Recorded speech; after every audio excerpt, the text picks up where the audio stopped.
Chat ಸ್ಟಾಕ್ಗೆ ತಮಗೆಲ್ಲರಿಗೂ ಸ್ವಾಗತ. ಶುಕ್ರವಾರ ಯಾವ ರೀತಿಯಾಗಿತ್ತು ಮಾರ್ಕೆಟು, ಅದೇ ರೀತಿಯಾಗಿ ಸೋಮವಾರ ಯಾವ ರೀತಿಯಾಗಿರುತ್ತೋ ಹೋಗ್ಬೋದು ಅಂತ ನೋಡ್ತಾ ಹೋಗೋಣ. ಮೊದಲಾಗಿ ಇಂಪಾರ್ಟೆಂಟ್ ನ್ಯೂಸು ಕಮೆಂಟ್ ಕೂಡ ಕೆಲವರು ಮಾಡಿದ್ರಿ. ಐ ಥಿಂಕ್ ನಾನು ಸಂಕ್ಷಿಪ್ತವಾಗಿ ಹೇಳಿದ್ದೆ ಅನ್ಸುತ್ತೆ.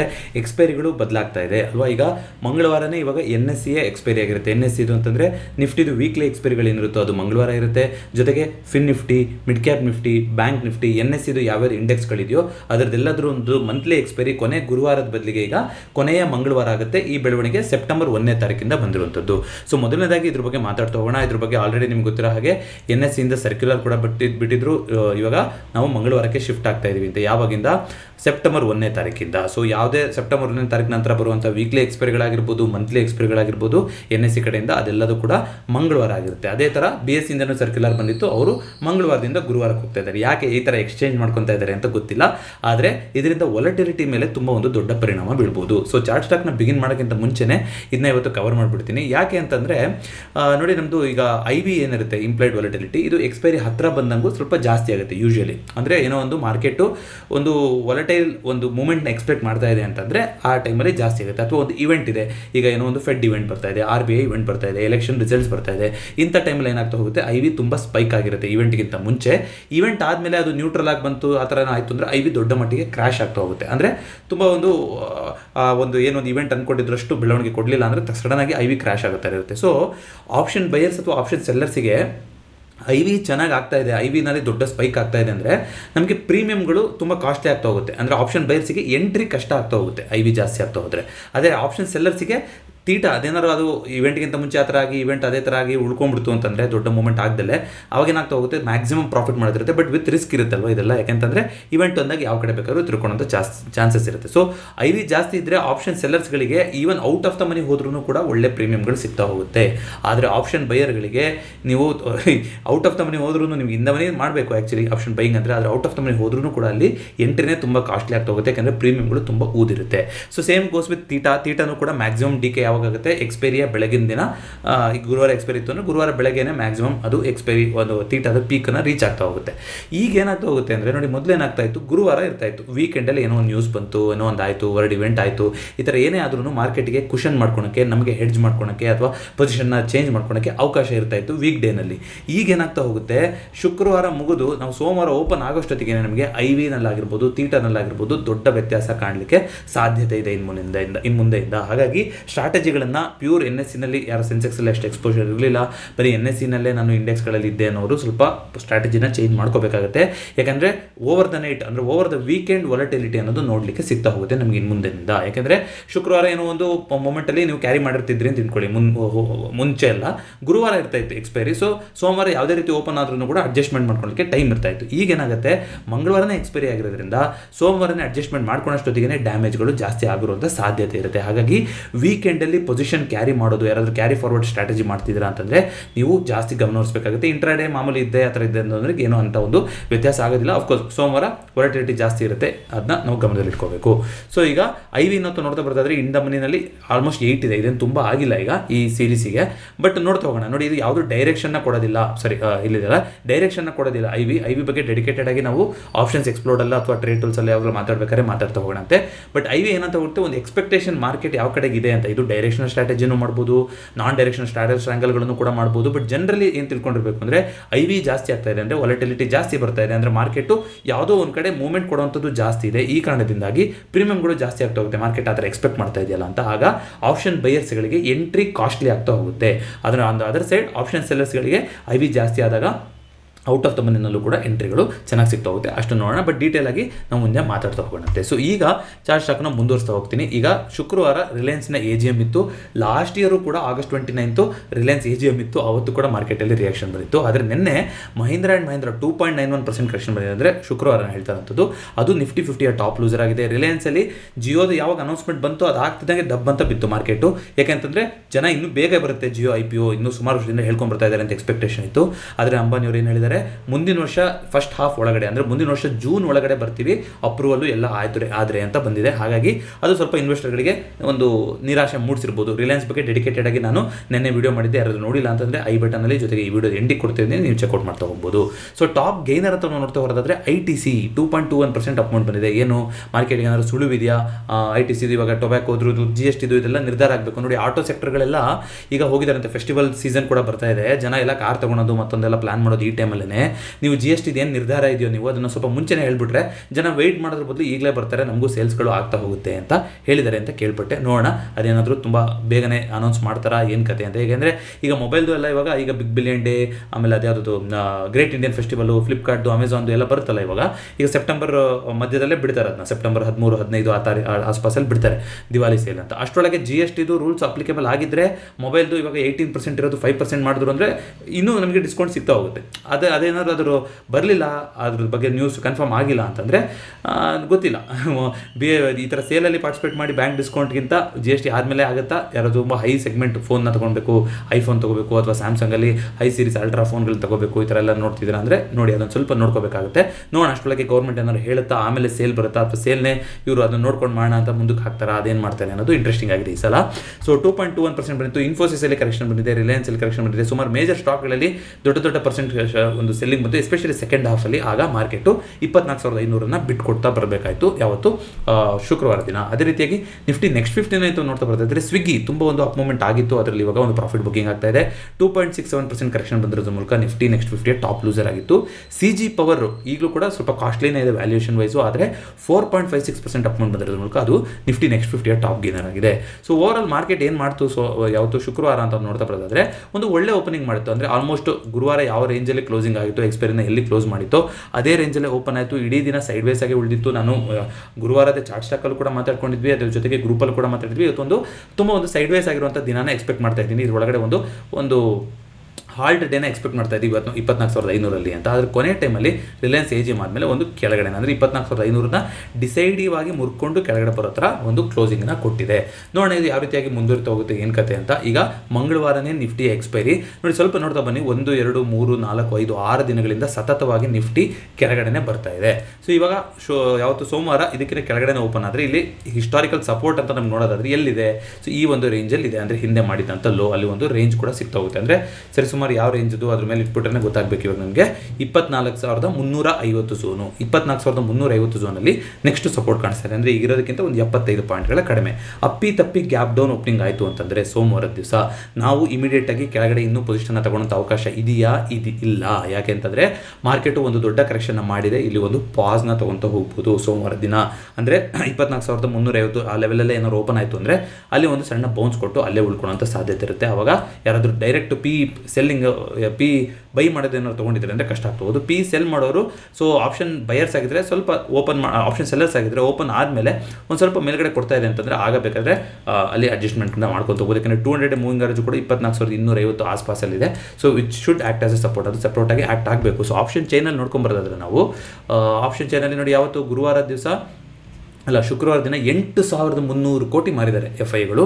ಆದರೆ DIಗಳು ಏನು ಮಾಡಿದ್ದಾರೆ? 11,480. ನಿಜವಾಗ್ಲೂ ಮಾರ್ಕೆಟ್ನ ಕಾಪಾಡ್ತಾ ಇರೋದೇ DIಗಳು, ಇಲ್ಲ ಅಂತಂದರೆ ಮಾರ್ಕೆಟ್ ಎಲ್ಲಿಗೆ ಹೋಗಿರ್ತಾ ಇತ್ತು. ಸೊ ನಿಫ್ಟಿನಲ್ಲಿ ನೋಡ್ತಾ ಬರೋದಾದರೆ ಈಗ ಯಾವ ಥರ ಇದೆ ಅಂತ, 24,500 ಈಗಲೂ ಕೂಡ 1.61 ಕೋಟಿ ಕಾಲು OA ಇದೆ. ಅಂದರೆ ಅದ್ರ ಮೇಲ್ಗಡೆ ಹೋಗೋದಿಲ್ಲ ಅಂತ ಕೂತಿರೋರು ಅಷ್ಟು ಜನ ಇದ್ದಾರೆ. ಸೊ ಮೇಲೆ ಹಂತವಾಗಿ ರೆಸಿಸ್ಟೆನ್ಸ್ಗಳು ಅಪ್ ಟು 24,800 ತನಕ 1 ಕೋಟಿ ಮೇಲ್ಗಡೆ, ಪ್ರತಿ ಒಂದು 100 ಪಾಯಿಂಟ್ ಸ್ಟ್ರೈಕಲ್ಲೂ ಕೂಡ 1 ಕೋಟಿಗಿಂತಲೂ ಜಾಸ್ತಿ ಜನ ಸೆಲ್ಲಿಂಗ್ ಮಾಡಿದ್ದಾರೆ. ಅಂದರೆ ಒಂದು ನೆಗೆಟಿವಿಟಿನ ತೋರಿಸ್ತಾ ಇದೆ ಮಾರ್ಕೆಟು. ಸೊ ಕೆಳಗಡೆ ಸಪೋರ್ಟ್ ಅಂತ ಅಫ್ಕೋರ್ಸ್ 24,400 ಒಂದು ಸಪೋರ್ಟ್ ಇದೆ. ಅಲ್ಲಿ 27,93,00,000 ಅಂದರೆ ತುಂಬ ದೊಡ್ಡ ಮಟ್ಟದಲ್ಲಿ ಸಪೋರ್ಟ್ ಇದೆ 24,400. ಆದರೆ ಮೇಜರ್ ಸಪೋರ್ಟ್ ಇರುವಂಥದ್ದು 24,000 ನೋಡಿ. ಅಲ್ಲಿ ತನಕ ಯಾರು 1 ಕೋಟಿ ಮೇಲ್ಗಡೆದು ಒಂದು ಕಾಲು ಓಯ್ನಲ್ಲಿ ಓಪನ್ ಇಂಟ್ರೆಸ್ಟ್ನ ತೋರಿಸಿಲ್ಲ. ಸೊ ಮೇಜರ್ ಸಪೋರ್ಟ್ 24,000 ಇರುತ್ತೆ. ಸೊ ಅಲ್ಲಿ ತನಕ ಮಾರ್ಕೆಟ್ ಅಷ್ಟೊಂದು ನೆಗೆಟಿವಿಟಿ ಇದೆಯಾ ಅಂದರೆ ಏನೇನು ಸುದ್ದಿ ಬಂದಿದೆ? ಇವಾಗ ಜಪಾನ್ ಅವರು ದೊಡ್ಡ ಮಟ್ಟಿನಲ್ಲಿ ಇನ್ವೆಸ್ಟ್ ಮಾಡ್ತಾ ಇದ್ದಾರೆ ಇಂಡಿಯಾದಲ್ಲಿ ಅಂತ ಸುದ್ದಿ ಬಂದಿದೆ ಅಲ್ವಾ. ಸೊ $1 ಬಿಲಿಯನ್ ಗಟ್ಟಲೆ ಇವಾಗ ಇನ್ವೆಸ್ಟ್ ಮಾಡೋಕ್ಕೆ ಬರ್ತಾ ಇದ್ದಾರೆ ಅಂತ. ಇದರಿಂದ ಒಂದು 10 ವರ್ಷ ವರ್ಷದ ರೋಡ್ ಮ್ಯಾಪ್ ಸೆಟ್ ಆಗ್ತಾ ಇದೆ. ಇಂಡಿಯಾ ಆಫ್ರಿಕಾ ಜೊತೆ ಟೈ ಅಪ್ ಮಾಡ್ಕೊಳಕ್ಕೆ ನೋಡ್ತಾ ಇದೆ. ಈಗ ಟ್ರಂಪ್ ಅವರೇನೋ ಬರೋದಿತ್ತಂತೆ ಈ ಕಡೆಗೆ ಕ್ವಾಡ್ 4 ಕಂಟ್ರೀಸು ಏಷ್ಯಾದಲ್ಲಿರೋ ಭೇಟಿನ, ಆದರೆ ಈಗ ಫೋನ್ ಎತ್ತುತ್ತಾ ಇಲ್ಲ, ಇಂಡಿಯಾ ಸರಿಯಾಗಿ ರೆಸ್ಪಾಂಡೇ ಮಾಡ್ತಾ ಇಲ್ಲ ಅಂತ ಆ ಭೇಟಿನೂ ಕ್ಯಾನ್ಸಲ್ ಮಾಡ್ಕೊಂಡಿದ್ದಾರೆ. ಜೊತೆಗೆ ಅನಾರೋಗ್ಯ, ಟ್ರಂಪ್ ಇಸ್ ಡೆಡ್ ಅಂತೆಲ್ಲ ಟ್ರೆಂಡ್ ಮಾಡಿಬಿಟ್ರಿ ಹೋದ ವಾರ, ಆದರೆ ಏನೋ ಆ ಥರ ಎಲ್ಲ ಆಗಿಲ್ಲ, ಆ ಥರದ್ದೆಲ್ಲ ನಡೀತಾ ಇತ್ತು. ಸೊ ಸುದ್ದಿ ಈ ಮಧ್ಯದಲ್ಲಿ ಇದು ಭಾರತ ಬೇರೆ ಬೇರೆ ಮತ್ತು ಡಿಫೆನ್ಸ್ ಮಿನಿಸ್ಟ್ರು ಕೂಡ ಒಂದು ಸ್ಟೇಟ್ಮೆಂಟ್ನ ಕೊಟ್ಟಿದ್ದಾರೆ. ಈಗ ನಾವು ಎಲ್ಲ ಆಪರ್ಚುನಿಟಿಗಳನ್ನು ನೋಡ್ತಾ ಇರಬೇಕು, ಎಲ್ಲರ ಜೊತೆ ಯಾರು ಪರ್ಮನೆಂಟ್ ಶತ್ರುನೂ ಅಲ್ಲ ಮಿತ್ರನೂ ಅಲ್ಲ ಅಂತ ಈ ಥರ ಎಲ್ಲ ಹೇಳಿದ್ದಾರೆ. ಇದು ಒಂದು ಸ್ಟ್ರಾಟಜಿನ ಒಂದು ನೋಡ್ತಾ ಇದೆ ಯಾವ ರೀತಿಯಾಗಿ ಚೇಂಜಸ್ ಆಗ್ಬೋದು ಅಂತ. ಜೊತೆಗೆ ರಷ್ಯಾದಿಂದ ಇನ್ನೂ ಜಾಸ್ತಿ ಆಯಿಲ್ನ ತರಿಸ್ಕೊತಾ ಇದ್ದಾರೆ, ಇಷ್ಟೆಲ್ಲ ಟ್ಯಾರಿಫ್ ಆಗ್ತಾ ಇದ್ರು ಅಂತಲೂ ಬಂತು. ನಿನ್ನೆ I think Murthy sir comment ಮಾಡಿದ್ರು ನಾನು ರಿಲಯನ್ಸ್ ವಿಡಿಯೋ ಮಾಡಿದಾಗ, ರಿಫೈನ್ ಮಾಡ್ತಿರೋದು ಇವರೇ ಅಂತಂದರೆ ಇವ್ರಿಗೆ ಲಾಭ ಆಗೋಕ್ಕೆ ನಾವೆಲ್ಲ 50% ತಿಂತಾ ಇದೀವ ಅಂತ. ಇಲ್ಲ, ಆ ಥರ ಬರಲ್ಲ ಸರ್. ಅಫ್ಕೋರ್ಸ್ ರಿಲಯನ್ಸು ಇರೋದ್ರಲ್ಲಿ ಮೇಜರ್ ಪ್ಲೇಯರು ರಿಫೈನಿಂಗಲ್ಲಿ, ಅದು ನಾನು ಒಪ್ಕೊತೀನಿ. ಆದರೆ ಅವ್ರಿಗೋಸ್ಕರ ಮಾಡ್ತಾ ಇದ್ದಾರೆ ಅಂತಲ್ಲ. ಈಗ ನಾವು ಈಗ ಅಮೆರಿಕದ್ದು ಒಪ್ಕೊಂಡ್ಬಿಟ್ರೆ, ಈಗ ಅಲ್ಲಿ ಸುಮಾರು ಜನ ಗ್ರೂಪಲ್ಲೂ ಕೂಡ ಶೇರ್ ಮಾಡಿದರು, ಫುಡ್ ಪ್ರಾಡಕ್ಟ್ಸು ಮತ್ತೊಂದು ಎಲ್ಲದಕ್ಕೂ ಕೂಡ ಅವ್ರು ಎಂಟ್ರಿ ಕೊಡೋಕ್ಕೆ ನೋಡ್ತಾ ಇದ್ದಾರೆ. ಅಷ್ಟೊಂದು ಡಿಪೆಂಡೆನ್ಸಿ ನಾವು ಬೇರೆ ಕಂಟ್ರಿಗಳ ಜೊತೆ ಇಟ್ಕೊಳ್ಳೋಂಥದ್ದು ತುಂಬ ಅದು ಒಂದು ಆಕ್ರಮಣಕಾರಿನೇ ಅದು. ಯಾಕೆಂತಂದರೆ ಇವರು ಪಾಕಿಸ್ತಾನಕ್ಕೂ ಹ್ಞೂ ಅಂತಾರೆ, ನಮಗೂ ಹ್ಞೂ ಅಂತಾರೆ. ಸೊ ಯಾವತ್ತೂ ನಂಬ್ಕೊಳಕ್ಕಾಗೋದಿಲ್ಲ. ನಮಗೆ ಪರ್ಮನೆಂಟ್ ಫ್ರೆಂಡ್ಸ್ ಅಂತ ಇರೋದು ಅಂದರೆ ಒಂದು ಹಿಸ್ಟಾರಿಕಲಿಂದ ಒಂದು ಮಿಲಿಟ್ರಿನಲ್ಲಾಗಿ ಮತ್ತೊಂದಾಗಲಿ ಯಾವತ್ತೂ ನಮ್ಮ ಪರಗೆ ಇರೋದು ಅಂತ ಇರೋ ದೇಶ ಅಂದರೆ ಈ ಎರಡೇ ದೇಶಗಳು ನಂಗೆ ಗೊತ್ತಿರೋ ಹಾಗೆ, ಒಂದು ರಷ್ಯಾ ಮತ್ತು ಒಂದು ಇಸ್ರೇಲ್, ಎರಡು ಮಾತ್ರ ಅನ್ಕಂಡೀಷನಲ್ ಆಗಿ ನಮಗೆ ಸಪೋರ್ಟ್ ಕೊಡ್ತಾ ಇರೋಂಥದ್ದು. ಚೈನಾ ಆಗಲಿ, ಅಮೆರಿಕ ಆಗಲಿ, ಯುರೋಪ್ ಆಗಲಿ, ಬೇರೆ ಯಾವುದೇ ಆದ್ರೂ ಅವ್ರಿಗೆ ಅವಕಾಶ ಸಿಕ್ತಂಗೆ ಹಿಂಗೆ ಅಂತ ತಾಳ ಹಾಕ್ತಾರೆ. ಬಟ್ ಅಮೆರಿಕನೂ ಕೂಡ ನಮ್ಮ ಮೇಲೆ ಮಾಡ್ತಿರೋಷ್ಟು ಪ್ರಹಾರನ ಚೈನಾ ಮೇಲೂ ಮಾಡ್ಬೋದು. ಯಾಕಂದರೆ ಚೈನಾನು ಕೂಡ ತುಂಬ ದೊಡ್ಡ ಮಟ್ಟಿಗೆ ರಷ್ಯಾದಿಂದ ಆಯಿಲ್ನ ತರಿಸ್ಕೊತಾ ಇದ್ದಾರೆ. ಆದರೆ ಅಲ್ಲೇನೂ ಮಾಡ್ತಾ ಇಲ್ಲ, ಯಾಕಂದರೆ ಅವ್ರದ್ದೆಲ್ಲ ಫುಲ್ ಅಮೆರಿಕನೇ ನಿಂತೋಗ್ಬಿಡುತ್ತೆ ಚೈನಾ ಏನಾದ್ರು ಪ್ರೊಟೆಸ್ಟ್ ಮಾಡ್ತು ಅಂದರೆ. ಇದ್ರ ಮಧ್ಯದಲ್ಲಿ ಕೋಕೋ ಕೋಲಾ ಏನೋ ಬ್ಯಾನ್ ಅಂತ ಈ ಥರ ಅಂತೆಲ್ಲ ಬಂದಿತ್ತು. ನಾನು ಅದು ಅಫಿಷಿಯಲ್ ಆಗಿ ಕನ್ಫರ್ಮ್ ಮಾಡ್ಕೊಂಡಿಲ್ಲ. ಕೆಲವೊಂದೆಲ್ಲ ಈ ಟೈಮಲ್ಲಿ ಸ್ಪೆಕ್ಯುಲೇಷನ್ ಕೂಡ ನಡೀತಾ ಇರ್ಬೋದು. ಯಾಕೆಂತಂದರೆ ಏನೋ ಒಂದು ಮಾಡಿದ್ರು ಅಂತಂದರೆ 6 ಮಾಡಿದ್ರು ಅಂತ ಹೇಳೋರು ಇರ್ತಾರೆ. ಹಾಗಾಗಿ ಅಂಥದ್ದನ್ನು ನಂಬಕ್ಕೆ ಹೋಗ್ಬೇಡಿ. ಅಂತ ತೀಕ್ಷ್ಣವಾದ ಪ್ರತಿಕ್ರಿಯೆ ಅಂತ ಬಂದಿಲ್ಲ ಭಾರತದ ಕಡೆಯಿಂದ. ಆದರೆ ಇದರ ಒಂದು ಕೋಲ್ಡ್ ವಾರ್ ಥರದ್ದು ಸಿಚುವೇಶನ್ ಶುರು ಆಗಿರೋ ಥರದ್ದು ಕಾಣಿಸ್ತಾ ಇದೆ. ಅಂದರೆ ಒಂದು ಮುಸುಕಿನ ಗುದ್ದಾಟ ಅಂತಾರಲ್ಲ, ಆ ರೀತಿದು ಆಗ್ತಾ ಇದೆ. ನೋಡೋಣ ಇದೆಲ್ಲ ಯಾವ ರೀತಿಯಾಗಿ ಚೇಂಜಸ್ ಆಗುತ್ತೆ, ಯಾರು ತಣ್ಣಗಾಗ್ತಾರೆ, ಯಾರು ಇದಕ್ಕೆ ಬಗ್ತಾರೆ ಅನ್ನೋದನ್ನ ನೋಡ್ತಾ ಹೋಗೋಣಂತೆ. ಜೊತೆಗೆ IV chart, historical IV chart ಯಾರಿಗೂ ಬೇಕು ಅಂತಂದರೆ ನೋಡಿ, ivchart.com ಅಂತ ಇದೆ. ಇದರಲ್ಲಿ ಬಂದರೆ ನಿಮಗೆ ಹಿಸ್ಟಾರಿಕಲಿ ಅಂದರೆ ಮೋಸ್ಟ್ಲಿ ಇವರು ಅಡ್ಡಮನಿನ ತೋರಿಸ್ತಾರೆ. ನೀವು ಆಲ್ಮೋಸ್ಟ್ ಎಲ್ಲ ಟೈಮಿಂದು ಹಿಸ್ಟಾರಿಕಲ್ IV ಯಾವ ರೀತಿ ಇತ್ತು, ಅದರ ತಕ್ಕಂಗೆ ಯಾವ ರೀತಿ ಸ್ಟ್ರಾಟಜಿ ಮಾಡ್ಕೋಬೋದು, ಇದೆಲ್ಲ ನೋಡ್ಬೋದು. ಐ ಥಿಂಕ್ ಎಲೆಕ್ಷನ್ ಟೈಮಲ್ಲಿ ಯಾವಾಗಲೂ ರಿಸಲ್ಟ್ಸ್ ಬಂತಲ್ಲ ಆವಾಗ ಮಾತ್ರ IV ನೋಡಿ ಆಲ್ಮೋಸ್ಟ್ 40-45ಕ್ಕೆ ಅದಕ್ಕೆ ಹೇಳಿದಂಥದ್ದು ಯಾವಾಗ ಇವೆಂಟ್ ಇರುತ್ತೋ ಆಗ IV ಜಾಸ್ತಿ ಆಗ್ತೋಗುತ್ತೆ. ಬಟ್ ಹಿಸ್ಟಾರಿಕಲ್ IV ಬೇಕು ಅಂದರೆ ನೀವು ಚೆಕ್ ಮಾಡ್ತಾ ಬರ್ಬೋದು. ಬಟ್ ಈಗ ಸುಮಾರು ದಿನಗಳಿಂದ ಐ ಥಿಂಕ್ ಜೂನ್ ಜುಲೈಯಿಂದ ಕಂಟಿನ್ಯೂಸ್ ಆಗಿ IV 15ಕ್ಕಿಂತ ಕೆಳಗಡೆನೇ ಇದೆ. ಸೊ 15ಕ್ಕಿಂತ ಮೇಲ್ಗಡೆ ಹೋಗೋ ಥರದ್ದು IV ಏನೇ ಆಗ್ತಾ ಇದೆ, ಆ ಥರ ಆಗ್ತಾ ಇದೆ, ಈ ಥರ ಆಗ್ತಾ ಇದೆ, ಟ್ಯಾರಿಫು ಮತ್ತೊಂದೊಂದು ಬಂದರೂ ಕೂಡ ಏನೂ ಅಂಥದ್ದು ಕಾಣಿಸಿಲ್ಲ. ಈಗ ಒಂದು 3-4 ತಿಂಗಳಿಂದ ತಣ್ಣಗೆ ಇದೆ. ಸೊ ಈಗ ಮಾರ್ಕೆಟು ಮೂಮೆಂಟ್ ಆಗ್ತಾ ಇದೆ. ಈಗ IVನೂ ಕೂಡ ಏನಾದ್ರು ಜಾಸ್ತಿ ಆಗುತ್ತೆ ಅನ್ನೋದು ಯಾರು ಬೇಕು ಅಂದರೆ ivchart.com ಅಲ್ಲಿ ನೀವು ಟ್ರ್ಯಾಕ್ ಮಾಡ್ತಾ ಹೋಗ್ಬೋದು. ಹಿಸ್ಟಾರಿಕಲ್ IV ತೋರಿಸ್ತಾ ಹೋಗುತ್ತೆ. ಸೊ ಈಗ ಬ್ಯಾಂಕ್ ನಿಫ್ಟಿ, ಸೊ ಬ್ಯಾಂಕ್ ನಿಫ್ಟಿನಲ್ಲೂ ಕೂಡ ನಾವು ನೋಡ್ತಾ ಬರ್ತೀವಿ. ಸೊ ನಿಫ್ಟಿನಲ್ಲಿ ಏನಿದೆ ಈಗ 24,350 ಇಮಿಡಿಯೇಟ್ ಸಪೋರ್ಟು. ಅದೇ ಝೋನಲ್ಲಿ ಓಪನ್ ಆಯಿತು ಅಂದರೆ ನಾವು ಓಯ್ನ ನೋಡಿಕೊಂಡು ನೆಗೆಟಿವ್ ಆಗಿ ಇರ್ತಾ ಹೋಗ್ಬೋದು, ಕೆಳಗಡೆ ಟ್ರೈ ಮಾಡೋಕ್ಕೆ ಬರ್ತಾ ಹೋಗ್ಬೋದು. ಬಟ್ ಗ್ಯಾಪ್ ಡೌನ್ ಓಪನಿಂಗ್ ಆಯಿತು ಅಂತಂದರೆ ನಾವು ಸ್ವಲ್ಪ ಹುಷಾರಾಗಿರ್ತಾ ಹೋಗಬೇಕು. ಅದೇ ರೀತಿಗೆ ಬ್ಯಾಂಕ್ ನಿಫ್ಟಿ ಯಾವ ಒಂದು ಲೆವೆಲ್ನ ಮಾತಾಡಿದ್ವಿ, 200 ಡೇ ಮೂವಿಂಗ್ ಅವರೇಜಿಗೆ ಬರ್ಬೋದು ಅಂತ ಅದನ್ನ ಬಂದು ಟೆಸ್ಟ್ ಮಾಡಿ ಅಲ್ಲಿ ಒಂದು ಡೋಜಿನಲ್ಲಿ ಎಂಡ್ ಆಗಿದೆ ಆಲ್ಮೋಸ್ಟು. ಆಯಿತಾ, ಏನು ಇಲ್ವೇ ಇಲ್ಲ, ಬಾಡಿ ಇಲ್ವೇ ಇಲ್ಲ, ಇಡೀ ದಿನ ಒಂದು ಮೇಲೆ ಕಡೆಗೆ ಎಲ್ಲ ಓಪನ್ ಆಗಿತ್ತು, ಆಲ್ಮೋಸ್ಟ್ ಅಲ್ಲೇ ಕ್ಲೋಸಿಂಗ್ ಆಗಿದೆ. ಸೊ ಬ್ಯಾಂಕ್ ನಿಫ್ಟಿನಲ್ಲೂ ಕೂಡ ಒಂದು ನೋಟಬಲ್ ಕರೆಕ್ಷನ್ ಆಗಿದೆ. ಇನ್ನೂ ಎಲ್ಲಿ ತನಕ ಜಾಗ ಇದೆ ಬ್ಯಾಂಕ್ ನಿಫ್ಟಿನಲ್ಲಿ ಅಂದರೆ 53,000 ತನಕನೂ ಜಾಗ ಇದೆ ನೋಡಿ. 53,000ದಿಂದ 53,600 655ಗೆ ಇವತ್ತು ಮಾಡಿದೆ ಈ ಝೋನ್ ಇದೆ. ಇದು ಇಂಪಾರ್ಟೆಂಟ್ ಆದಂಥ ಸಪೋರ್ಟ್ ಝೋನ್ ಇದೆ. ಇಲ್ಲಿ ಎಲ್ಲಿ ಬೇಕಾದರೂ ಮಾರ್ಕೆಟು ಸಪೋರ್ಟ್ ತೊಗೊಂತ ಹೋಗ್ಬೋದು. ನನ್ನ ಪ್ರಕಾರ ಬ್ಯಾಂಕ್ ನಿಫ್ಟಿ ಅಷ್ಟು ಜೋರಾಗಿ ಬೀಳುವಂಥ ಸಾಧ್ಯತೆ ಇಲ್ಲ. ಈ ಲೆವೆಲಲ್ಲಿ ಸಪೋರ್ಟ್ ತೊಗೊಂತ ಹೋಗ್ಬೋದು. ಹಾಗಾಗಿ ಈ ಮಂಗಳವಾರದ ಎಕ್ಸ್ಪೈರಿಗೆ 24,500ನ ಖಂಡಿತವಾಗಿ ಬಿಟ್ಟು ಬರುತ್ತೆ ಅಂತ ತೋರಿಸಿದೆ. ಆದರೂ ಕೂಡ ಮಾರ್ಕೆಟ್ ವಾಪಸ್ ಅಟೆಂಡ್ ಮಾಡೋಕ್ಕೆ ಹೋಗ್ತಾ ಹೋಗ್ಬೋದು. ಅಂದರೆ 54,000 ಮೇಲ್ಗಡೆ ಮತ್ತೆ ಬ್ಯಾಂಕ್ ನಿಫ್ಟಿ ಕೂಡ ಅಟೆಂಡ್ ಮಾಡ್ತಾ ಹೋಗ್ಬೋದು. ಸೊ ಸ್ವಲ್ಪ ಹುಷಾರಾಗಿರಿ, ಅರ್ಜೆಂಟ್ ಮಾಡ್ಕೊಳೋದು ಬೇಡ, ಹೊಸ ಎಕ್ಸ್ಪೈರಿ ಕೂಡ. ಹಾಗಾಗಿ ಸೋಮವಾರ ತುಂಬ ಒಂದು ವಾಲಟಿಲಿಟಿಯಿಂದ ಮಾರ್ಕೆಟ್ ಓಪನ್ ಆಗುವಂಥ ಸಾಧ್ಯತೆ ಇರುತ್ತೆ. ಯಾಕೆಂದರೆ ಎಷ್ಟು ಜನ ನೋಟಿಸ್ ಮಾಡಿರಲ್ಲ ಗೊತ್ತಿಲ್ಲ, ರಿಟೇಲ್ ಪಾರ್ಟಿಸಿಪೆಂಟ್ಸು ಮಂಗಳವಾರನೇ ಎಕ್ಸ್ಪೈರಿ ಇದೆ ಅಂತ, ಗುರುವಾರನೇ ಎಕ್ಸ್ಪೈರಿ ಇರುತ್ತೆ ಅಂತ ಅಂದ್ಕೊಂಡು ಮಂಗಳವಾರ ಪ್ರೈಸ್ಗಳು ಇಮಿಡಿಯೇಟ್ ಆಗಿ ತೀಟಡಿಕೆ ಆಗಿ ಮತ್ತೊಂದಾದಾಗ ಪೊಸಿಷನ್ಗಳು ಆಚೆ ಈಚೆ ಆಗುವಂಥ ಸಾಧ್ಯತೆಗಳು ಕೂಡ ಇರುತ್ತೆ, ನೋಡೋಣಂತೆ. ಅದೇ ರೀತಿಯಾಗಿ ಮಿಡ್ ಕ್ಯಾಪ್ ನಿಫ್ಟಿ ಅದು ಕೂಡ 200 ಡೇ ಮೂವಿಂಗ್ ಅವರೇಜಿಗೆ ಬಂದಿದೆ. 12,250 ನೆಕ್ಸ್ಟ್ ಸಪೋರ್ಟ್ ಆಗ್ತಾ ಹೋಗುತ್ತೆ ಮಿಡ್ ಕ್ಯಾಪ್ ನಿಫ್ಟಿನಲ್ಲಿ. ಹಾಗೆಯೇ ಗಿಫ್ಟ್ ನಿಫ್ಟಿ ಅಂತ ನೋಡ್ಕೊಂಬರೋದಾದರೆ 24,553 ಅಂದರೆ ಏನು ಕ್ಲೋಸಿಂಗ್ ಆಗಿತ್ತು ಅಲ್ಲಿಗಿಂತ ಮೇಲ್ಗಡೆ ಹೋಗಿ ಆಗ್ತಾ ಇದೆ. ಸೊ ಅದನ್ನೇ ಹೇಳ್ತಾ ಇದೆ, ನಾವು ಏನ್ಕೊತಾ ಇದ್ದೀವಿ, ಒಂದು ಶಾರ್ಟ್ ಕವರಿಂಗ್ ಬರ್ಬೋದು ಅಥವಾ ಒಂದು ಸೈಡ್ ವೈಸ್ ಆಗಿ ಕ್ಲೋಸಿಂಗ್ ಆಗ್ಬೋದು ಅಂತ ಇದೆ. ಅದೇ ಥಿಯರಿನ ಪ್ರೂವ್ ಮಾಡೋ ಥರ ಕಾಣಿಸ್ತಾ ಇದೆ. ಇಂಡಿಯಾ ವಿಕ್ಸು ಇಷ್ಟೆಲ್ಲ ಆದರೂ ಕೂಡ ಇಂಡಿಯಾ ವಿಕ್ಸು ಮೇಲ್ಗಡೆ ಹೋಗಿಲ್ಲ. ಅನದರ್ ರೀಸನ್ ನಾವು ಯಾಕೆ ಹುಷಾರಾಗಿರಬೇಕು ಅನ್ನೋದಕ್ಕೆ, 13 ಮೇಲ್ಗಡೆ ಏನಾದರೂ ಇಂಡಿಯಾ ವಿಕ್ಸು ಹೋಗಿ ಕ್ಲೋಸಿಂಗ್ ಆಗಿತ್ತು ಅಂದರೆ ಮಾರ್ಕೆಟ್ ಇನ್ನೂ ದಬ 24,000 ತನಕ ಹೋಗೋ ಥರ ಚಾನ್ಸಸ್ ಇದೆ ಅಂತ ನಾವು ಅನ್ಕೋಬೋದಾಗಿತ್ತು. ಆದರೆ ವಿಕ್ಸಲ್ಲಿ ಕೂಡ ಡ್ರಾಪ್ ಆಗಿದೆ. ಸೊ ಇದು ಎಲ್ಲ ಒಂದು ಕಡೆ ಈಗ GDP ಬಂತು, ಜಪಾನ್ ಇನ್ವೆಸ್ಟ್ಮೆಂಟ್ ಅಂತ ಬಂತು, 5 ಕ್ವಾರ್ಟ್ರಲ್ಲೇ ಒಂದು ಮ್ಯಾಕ್ಸಿಮಮ್ 7.8% ಬಂದಿರುವಂಥದ್ದು. ಅಂದರೆ ಈಗ GST ಬಗ್ಗೆ ನಾನು ಹಿಂದೆ ಡೆಡಿಕೇಟೆಡ್ ವಿಡಿಯೋ ಮಾಡಿದ್ದೆ. GST ಕುಸಿತ ಅಂತ ಬಂದಿದ್ದಾಗ RBI ಮುಂದಿನ ನಡೆ ಏನಾಗ್ಬೋದು ಅಂತ, ಅದೊಂದು ತ್ರೈಮಾಸಿಕದಲ್ಲಿ ಅದು ಕ್ವಾರ್ಟರ್ಲಿ ಕಮ್ಮಿ ಬಂದಾಗ ಆಗ ನಾನು ಸೆಕ್ಟರಲ್ಲಿ ಕೂಡ ನಾನು ಕವರ್ ಮಾಡ್ಕೊಟ್ಟಿದ್ದೀನಿ. ಈ ವಿಡಿಯೋ ರೆಂಡಿ ಕೊಟ್ಟಿರ್ತೀನಿ. GSTನಲ್ಲಿ 3 ಇಂಪಾರ್ಟೆಂಟ್ ಸೆಕ್ಟರ್ ಇರುತ್ತಲ್ವ, ಪ್ರೈಮರಿ ಸೆಕ್ಟರು, ಸೆಕೆಂಡರಿ ಸೆಕ್ಟರು ಮತ್ತು ಟರ್ಷರಿ ಸೆಕ್ಟರು ಅಂತ. ಈಗ ಪ್ರೈಮರಿ ಸೆಕ್ಟರಲ್ಲಿ ಅಗ್ರಿಕಲ್ಚರ್ ಏನು ಬರುತ್ತೆ, ಮೈನಿಂಗು ಇದರದ್ದೆಲ್ಲ ಬರುತ್ತೆ, ಅದರಲ್ಲಿ ಚೆನ್ನಾಗಿ ಪರ್ಫಾರ್ಮೆನ್ಸ್ ಕೊಟ್ಟಿದೆ. ಜೊತೆಗೆ ಸೆಕೆಂಡರಿ ಸೆಕ್ಟರ್ ಅಂತ ಬರೋದು ಸರ್ವಿಸಸ್ಸಲ್ಲೂ ಕೂಡ ಚೆನ್ನಾಗಿ ಗ್ರೋತ್ನ ಕೊಟ್ಟಿದೆ. ಇವೆರಡು ಸೆಕ್ಟರ್ ಕಾಂಟ್ರಿಬ್ಯೂಟ್ ಮಾಡಿದೆ ಅಂತ ಬಂದಿದೆ ಈ ಸಲದ್ದು GDPದು. ಹಾಗಾಗಿ ನೋಡೋಣಂತೆ. ಸೊ GDPದು ಸಕಾರಾತ್ಮಕವಾಗಿ ಬಂದಿರುವಂಥದ್ದು ಒಂದು ಒಳ್ಳೆ ಬೆಳವಣಿಗೆನೆ. ಈಗ ಕ್ರೂಡ್ ಏನು ಮಾಡ್ತಾ ಇದೆ, ಕ್ರೂಡ್ 5600 ಈ ಲೆವೆಲ್ ಏನು ಹೋಗ್ಬೋದು ಅಂತ ನಾವು ಮಾತಾಡ್ಕೊಂಡಿದ್ವಿ. 5600 700 ಅಲ್ಲಿ ಹೋಗಿ ಅಲ್ಲಿ ನಿಂತಿದೆ ಇವಾಗ ಕ್ರೂಡು. ನೋಡೋಣ ಏನು ಮಾಡ್ತಾ ಹೋಗುತ್ತೆ ಮುಂದೆ ಇಲ್ಲಿಂದ ಅಂತ. ತುಂಬ ಇಂಪಾರ್ಟೆಂಟ್ ಸಪೋರ್ಟ್ ಝೋನ್ ಇದು. ಇದನ್ನ ಬಿಟ್ಟು ಮೇಲ್ಗಡೆ ಹೋಯ್ತು ಅಂದರೆ ಆಗ ನೋಡ್ತಾ ಹೋಗೋದು. ಬಟ್ ಸ್ಟಿಲ್ ಈಗಲೂ ಕೂಡ ವೀಕ್ ಇದೆ, ಬಿಕಾಸ್ 200 ಮೂವಿಂಗ್ ಆವರೇಜ್ ಮೇಲ್ಗಡೆ ಇದೆ ಡೈಲಿ ಕ್ಯಾಂಡಲ್ಲಿ. ಸೊ ತುಂಬ ಪಾಸಿಟಿವ್ ಅನ್ನೋದು ಇನ್ನೂ ಕೂಡ ಆಗಿಲ್ಲ. ಕ್ರೂಡಲ್ಲಿ ಬರ್ತಾ ಇರೋಂಥದ್ದು ಶಾರ್ಟ್ ಕವರಿಂಗೇನೆ. ಸೇಮ್ ವಿತ್ ನ್ಯಾಚುರಲ್ ಗ್ಯಾಸಲ್ಲಿ ಈಗ ಆಲ್ರೆಡಿ ಆ್ಯಕ್ಚುಲಿ ಇಲ್ಲಿ ಒಂದು ಕ್ರಾಸ್ ಓವರ್ ಆಗೋ ಥರದ್ದು ಕಾಣಿಸ್ತಾ ಇದೆ. ನ್ಯಾಚುರಲ್ ಗ್ಯಾಸಲ್ಲಿ ಒಂದು ರಿಕವರಿ ಬರ್ಬೋದು ಅಂತ ಹೇಳಿದ್ದೆ. ಆ ಒಂದು ಟ್ರೇಡನ್ನು ಕೂಡ ನಾವು ತೊಗೊಂಡಿದ್ವಿ, ಎಕ್ಸಿಟು ಕೂಡ ಮಾಡಾಯಿತು. ಸೊ ಈಗ ನೋಡೋಣ ನ್ಯಾಚುರಲ್ ಗ್ಯಾಸ್ ಏನಾಗ್ತಾ ಹೋಗುತ್ತೆ, ಏನು ಕತೆ ಅಂತ. ಗೋಲ್ಡು ಸಾರ್ವಕಾಲಿಕ ದಾಖಲೆಯನ್ನು ಮಾಡಿದೆ. 1,03,824 100 ಮೂವಿಂಗ್ ಆವರೇಜ್ಗೂ ಕೂಡ ಟೆಸ್ಟ್ ಮಾಡೋಕ್ಕೆ ಬರ್ತಾ ಇಲ್ಲ ಗೋಲ್ಡು. ಸೊ ಅಂದರೆ ಹೆಡ್ಜನ್ನ ಯಾರು ಬಿಟ್ಕೊಡ್ತಾ ಇಲ್ಲ. ಇನ್ನೊಂದು ದೊಡ್ಡ ಕರೆಕ್ಷನ್ ಆಗುತ್ತೆ ಮಾರ್ಕೆಟಲ್ಲಿ, ಏನೋ ಒಂದು ಮಾಡಾಕ್ತಾರೆ ಅನ್ನೋ ಕಾಯ್ಕೊಂಡಿರೋರು ಇನ್ನೂ ಇದ್ದಾರೆ ಅಂತ ಆಯಿತು. ಸೊ ಏನೇ ಮಾರ್ಕೆಟಲ್ಲಿ ಶಾರ್ಟ್ ಕವರಿಂಗ್ ಮತ್ತೊಂದು ಬಂದ್ರೂ ಅದು ಟೆಂಪ್ರರಿನೇ. ಸೊ ಸದ್ಯಕ್ಕೆ ಒಂದು ಲಾಂಗ್ ಟರ್ಮ್ ವ್ಯೂ ಮಾರ್ಕೆಟಿಂದು ವೀಕ್ ಆಗೇ ಇದೆ. ಹಾಗಾಗಿ ಇನ್ವೆಸ್ಟ್ ಮಾಡೋರಿದ್ರೆ ಹಂತವಾಗಿ ಇನ್ವೆಸ್ಟ್ ಮಾಡ್ಕೊಳ್ಳಿ, ಯಾವುದೇ ರೀತಿಯಾದಂಥ ಅರ್ಜೆಂಟು ಬೇಡ. ಅದೇ ರೀತಿಯಾಗಿ ಸಿಲ್ವರು ಕೂಡ ಆಲ್ ಟೈಮ್ ಹೈಗೆ ಹೋಗಿದೆ. 1,20,000 ಸಿಲ್ವರ್, $120 ಕೊಡಬೇಕು ಇವಾಗ 1 ಗ್ರಾಮ್ ಸಿಲ್ವರಿಗೆ. ಕಾಪರು ಯಾವ ಒಂದು ಮಚ್ ಅವೈಟೆಡ್ 900 ದಾಟ್ಲಿ ಅಲ್ಲಿ ತನಕ ಅವಸರ ಬೇಡ ಅಂತ ಮಾತಾಡ್ತಾ ಇದ್ವಿ. ಅದನ್ನು ಮಾಡೋ ಥರ ಕಾಣಿಸ್ತಾ ಇದೆ. ನಿಮಗೆ ಹೇಳಿದ್ದೆ, ನೋಡಿದವರು ಕಮೆಂಟ್ ಮಾಡಿ. ಒಂದೇ ಝೋನ್ನ ಸುಮಾರು ದಿನ ಇಟ್ಕೊಳಕ್ಕಾಗೋದಿಲ್ಲ, ಮಲ್ಟಿಪಲ್ ಝೋನ್ನ ಪದೇ ಟೆಸ್ಟ್ ಮಾಡ್ತಾ ಇದೆ ಅಂತಂದರೆ ಯಾವುದೋ ಒಂದು ಕಡೆ ವೀಕ್ ಆಗುತ್ತೆ, ಆ ಕಡೆ ಎತ್ಕೊಂಡು ಹೋಗ್ತಾರೆ ಅಂತ. ಅದೇ ರೀತಿ ಆಗೋ ಚಾನ್ಸಸ್ ಇದೆ. ಸೊ 900ನೇ ಸ್ಟಾಪಸ್ ಆಗಿ ಇಟ್ಕೊಂಡು ಇದ್ರ ಮೇಲ್ಗಡೆ ಕಂಟಿನ್ಯೂಷನ್ ಆಯಿತು ಅಂದರೆ ಕಾಪರಲ್ಲಿ ಒಂದು ಒಳ್ಳೆ ಮೂವ್ಮೆಂಟ್ ಬರುವಂಥ ಸಾಧ್ಯತೆಯೂ ಕೂಡ ಇದೆ. 920 ಈ ಲೆವೆಲ್ ಫಸ್ಟ್ ಟಾರ್ಗೆಟ್ ಆಗಿರುತ್ತೆ. ಹೇಗೆ ನಾನು ಸೆಬಿ ರಿಜಿಸ್ಟರ್ಡ್ ಇನ್ವೆಸ್ಟ್ಮೆಂಟ್ ಅಡ್ವೈಸರ್ ಆಗಿರೋದಿಲ್ಲ, ಎಲ್ಲದನ್ನು ಕೂಡ ನಾವು ಚಾರ್ಟ್ ಪ್ಯಾಟರ್ನು ಅನಾಲಿಸ್ ಮಾಡೋದಕ್ಕೆ ನೋಡ್ತಾ ಇದ್ದೀವಿ. ನೀವು ಏನೇ ಆ್ಯಕ್ಷನ್ ತೊಗೊಳೋದಾದ್ರೂ, ಎಸ್ಪೆಷಲಿ ಕಮೋಡಿಟಿ ತುಂಬ ವಾಲಟೈಲ್ ಆಗಿರುತ್ತೆ. ಇಲ್ಲಿ ಚಾನ್ಸಸ್ ಆಫ್ ಲೂಸಿಂಗ್ ತುಂಬ ಜಾಸ್ತಿ ಬೇರೆದಕ್ಕೆ ಕಂಪೇರ್ ಮಾಡಿದ್ರೆ. ಹಾಗಾಗಿ ವಾಲ್ಯೂಮು ಕೂಡ ಬೇರೆ ಥರ ಇರುತ್ತೆ ಮತ್ತು ವಾಲಟಿಲಿಟಿ ಕೂಡ ಜಾಸ್ತಿ ಇರುತ್ತೆ. ದಯವಿಟ್ಟು ಕಮೋಡಿಟಿನಲ್ಲಿ ಹುಷಾರಾಗಿರಿ. ಆದರೆ ಯಾಕೆ ಹೇಳ್ತಾ ಇದ್ದೀನಿ ಅಂದರೆ, ಕಾಪರಲ್ಲಿ ನೋಡಿ ಯಾವಾಗಲೂ 2024ರಲ್ಲಿ ಮಾಡಿದ್ದಂಥ ಲೆವೆಲ್ನ ಈಗ ವಾಪಸ್ ಬಂದು ಅಟೆಂಡ್ ಮಾಡ್ತಾ ಇದೆ. ಸೊ 940 ತನಕ ಹೋಗೋ ಚಾನ್ಸಸ್ ಇದೆ ಕಾಪರು. ಸೊ ಇಲ್ಲೆಲ್ಲ ಮಧ್ಯದಲ್ಲೇ ಒಂದು ಕಪ್ ಆ್ಯಂಡ್ ಹ್ಯಾಂಡಲ್ ಆಗುತ್ತೆ ಅಂತ ನಾವು ಮಾತಾಡ್ಕೊಂಡಿದ್ವಿ. ಆದರೆ ಅದು ಆ ಪ್ಯಾಟರ್ನ ಫೇಲ್ ಮಾಡ್ತು.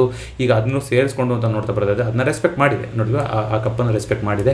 ಈಗ ಇಲ್ಲಿ ಹ್ಯಾಂಡಲ್ ಮಾಡುತ್ತಾ ಏನು ಮಾಡ್ತಾ ಇದೆ, ಈ ಚಾನಲ್ನ ಹ್ಯಾಂಡಲ್ ಅನ್ಕೋಬೇಕಾ ಏನು ಅಂತ ನೋಡೋಣ. ಈಗ ಯಾವ ರೀತಿ ಕಂಟಿನ್ಯೂಷನ್ ಆಗುತ್ತೆ ಆ ರೀತಿ ಬರುತ್ತೆ. 920 ಫಸ್ಟ್ ಟಾರ್ಗೆಟ್, 940 ಸೆಕೆಂಡ್ ಟಾರ್ಗೆಟ್ ಆಗಿರುತ್ತೆ.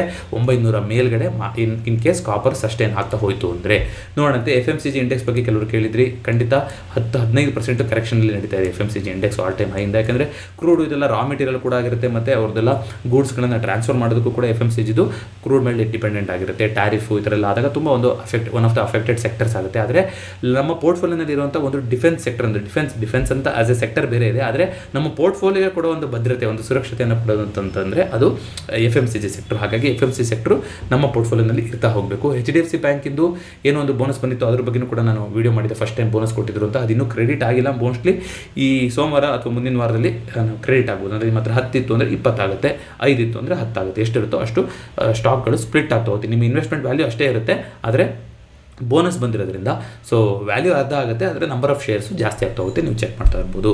ಸೊ ಇದಿಷ್ಟು ಇವತ್ತಿನ ಚಾರ್ಟ್ ಸ್ಟಾಕ್ ಆಗಿತ್ತು. ಈ ವಿಡಿಯೋ ಇಷ್ಟ ಆಗಿದೆ ದಯವಿಟ್ಟು ವಿಡಿಯೋನ ಲೈಕ್ ಮಾಡಿ ಹಾಗೂ ಚಾನಲ್ಗೆ ಸಬ್ಸ್ಕ್ರೈಬ್ ಮಾಡಿ. ಮತ್ತೊಂದು ವಿಡಿಯೋದೊಂದಿಗೆ ಭೇಟಿಯಾಗೋಣ. ಎಲ್ಲರಿಗೂ ನಮಸ್ಕಾರ.